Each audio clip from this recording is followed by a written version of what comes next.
Okay, so look at this, 3 ways to start breaking free of that addiction to those leads today. Rebrand yourself as a solution provider. Okay, not just an inspector. So what a home inspector is known for, when you think about it, think about this for a minute. When you think about home inspectors, what is it that we're really known for?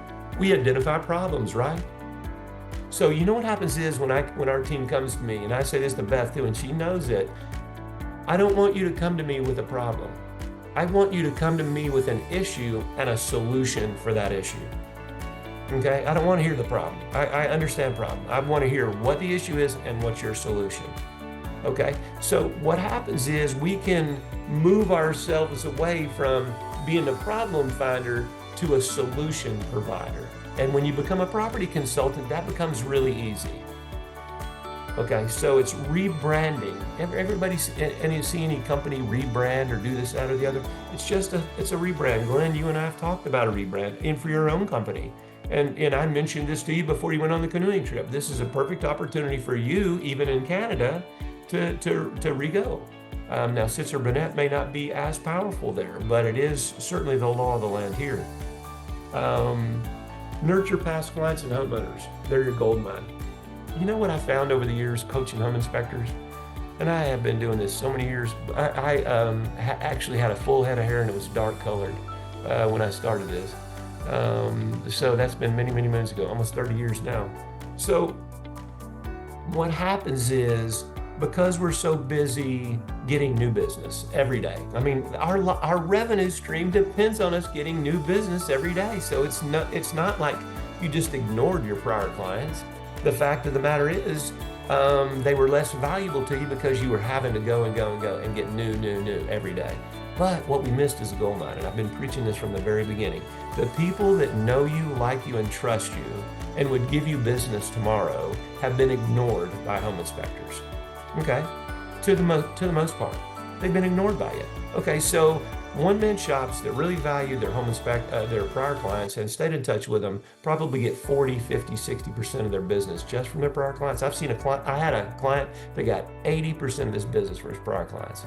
God bless him. Okay, so the fact of the matter is, your prior clients, the amount of referrals you got from them were directly related to how often you stayed in touch with them, what information you provided, what value they saw in you again. So what we have is we have a whole program that will teach you some strategies that will make a huge difference in getting those leads. Now, if you hadn't talked to anybody in 15 years, will these strategies work as well? Maybe less. They'll still work, but they're not going to be as high. Okay, so the time to start taking advantage of these things, like we started with the presentation, are now. Okay, so if we can start reaching out to our prior clients now, the newer ones that we have, and work on the older ones later. Build a non-agent marketing machine. Okay, and I just put some ideas on here: SEO, newsletters, video, etc. But you know what happens is, one of the things I was looking at, and somebody said, "Oh, I'll tell you, it was Josh Nelson," and he's a plumbing SEO guy specialist. He's their coach in that industry. And one of his people was interviewing a very, very successful plumbing company. And I was watching this interview yesterday. It was quite fascinating. And this guy just looked like a regular plumber. You know what I'm saying? No offense to the plumber, but he just looked like a regular plumber. But he was a very successful plumber because he paid attention to his marketing coach, because Josh is really a great guy and he has a great company for plumbers. Okay. But you know what he said? He said, the lady said, well, what strategies are going to use this year that are working for you? He said, one of the strategies that worked for us in the past historically was something that we've skipped in the future because we've gotten all high tech. And she said, well, what was that? He said, we're keeping high tech, but the strategy that we've ignored is being involved with the community. We have let that go. And as a result of that, people just look at us as another business, just another plumber. And he said, we have implemented a program of community involvement, and we're already seeing tremendous results from it. And that was quite a fascinating thing, because one of my most important things is community involvement. Who knows you in the community? Remember when we talked about real estate agents build a sphere of influence? That's what you're going to have to do. And that thing is called community involvement.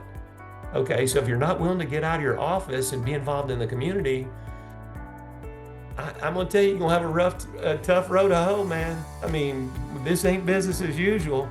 this ain't your grandfather's home inspection business. A lot of home inspectors are going to go out of business because they're not going to be engaged in these things. And I'm sad to say it. There's no reason for anybody to do it because I'll teach you what you need to do, but you just got to do it.